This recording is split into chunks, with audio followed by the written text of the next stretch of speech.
Most of us don't plan on winning the lottery, but a woman from England did just that. Her winning jackpot ticket was worth an astounding $181 million.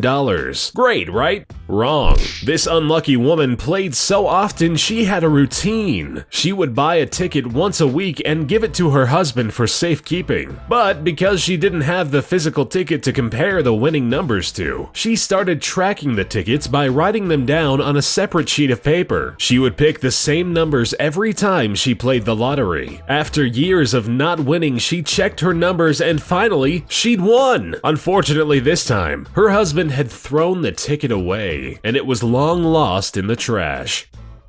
The unknown man in question had one job: assassinate the Archduke Franz Ferdinand, but don't get caught. At 10:10 a.m. on a sunny day in June, this assassin came armed with a bomb and a gun to take the Archduke out. When the Archduke's car came within range, the assassin threw his bomb, but in an awful display of bad luck, it bounced off the back of the Archduke's convertible and detonated under another car. Terrified of getting caught, the assassin tried to commit suicide by swallowing a cyanide pill and jumping in the local river. Disastrously, his cyanide pill only made him start vomiting, and the river was dried up to a sad 13 centimeters. As if failing to commit suicide wasn't bad enough, the police dragged him out of the river and let the crowd beat him before placing him under arrest.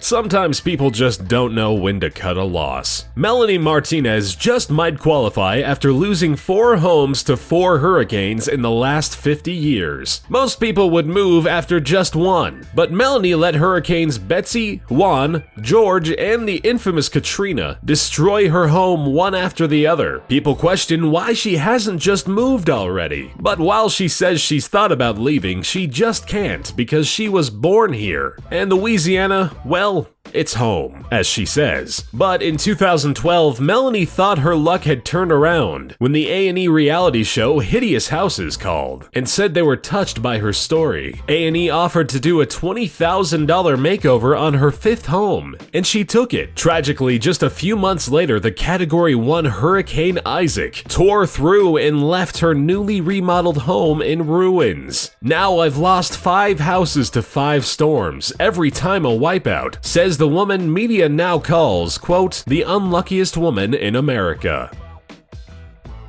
According to legend, a caring German zookeeper named Friedrich Reisfeld was worried about a constipated sick elephant under his care. Frustrated and at his wit's end, the zookeeper decided the only way to relieve the elephant would be to feed him laxatives. The zookeeper's worries must have been deserved, because the elephant is said to have defecated around 200 pounds of feces in one quick go. If that wasn't crazy enough, in a bizarre turn of events, what should have been a happy day for the zookeeper instead turned into his last, when he was in the wrong place at the wrong time and was drowned in the elephant's dung. We've all fantasized about the revenge we would take on a lover-gone cheater, but Feng, the 21-year-old mother of 5, might have taken it too far when she chopped off her cheating husband's penis. Twice! Now under arrest, the wife originally found out about her husband's infidelity when he left open his email with flirty exchanges to another woman. Blind with rage, the wife did what any self-respecting woman would and took a pair of scissors to his manhood while he was sleeping. The cheater was rushed to the hospital for emergency surgery, where doctors were miraculously able to save his penis. But still angry, his crazed wife snuck into his recovery room to finish the job. Feng hacked it off again, but this time she threw it out the window. Authorities were unable to find his penis a second time. Canadian accountant Joel Iffergan lost out on half of a $27 million jackpot in 2008. Feeling lucky, he bought 2 tickets for that week's drawing just before the 9 p.m. deadline. Unfortunately, only 1 ticket was bought in time for the drawing, but not the winning one. The winning ticket was bought just 7 seconds too late. Angry, Joel took his case to a lawyer and battled with the Canadian Supreme Court over the money, but neither side could let the 7 seconds seconds go for 7 years. Finally, a ruling was made. Joel lost his appeal, lost the money, lost 7 years of his life, and was stuck with an enormous amount of legal fees. Jeanne Rogers was never very lucky, and highlighting just a few memorable moments of her life won't be easy. Like the time she slipped off the deck of a cruise ship and was stranded in the ocean for hours before being found. Or when Rogers was struck by lightning that melted her pantyhose to her legs and caused severe nerve damage, twice. Or maybe the time that she was swimming at the YMCA and heard that there was a phone call for a Rogers. While she tried to leave the pool to answer the call, she accidentally pantsed a man who was also leaving the pool to answer the phone. That man happened to be Fred Rogers, the host of Mr. Rogers' Neighborhood. Tennis linesman Dick Wertheim was sitting on the sidelines in a folding chair on September 10, 1983, when a stray serve off the racket of Stefan Edberg struck him in the groin. The sudden pain was so severe that it caused Wertheim to fall backwards and off of his chair. When his head met with the hard concrete, he immediately fell unconscious. Wertheim spent 5 days in a coma with a bleeding brain before he died. His death is so unlucky that Wertheim is the only known person to be killed at a tennis match by a tennis ball. Poor Dick essentially died by being struck in the dick.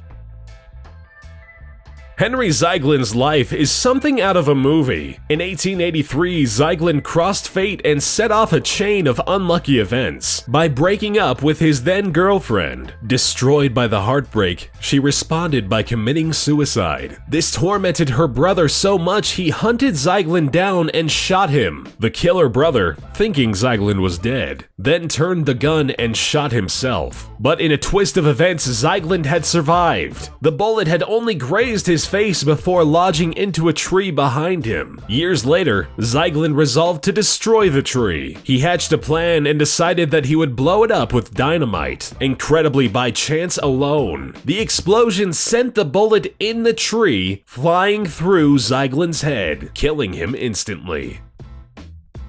The odds of being struck by lightning once in a lifetime are 3,000 to 1. Now compare those odds to the odds of being struck 7 times, which is nearly 22 septillion to 1. Seems impossible, but that's exactly what happened to US Park Ranger Roy Sullivan, who holds the Guinness World Record for the most amount of times one human being has been struck by lightning. During his latest clash with lightning, Roy was hit and then had to fight off a hungry bear with just a stick.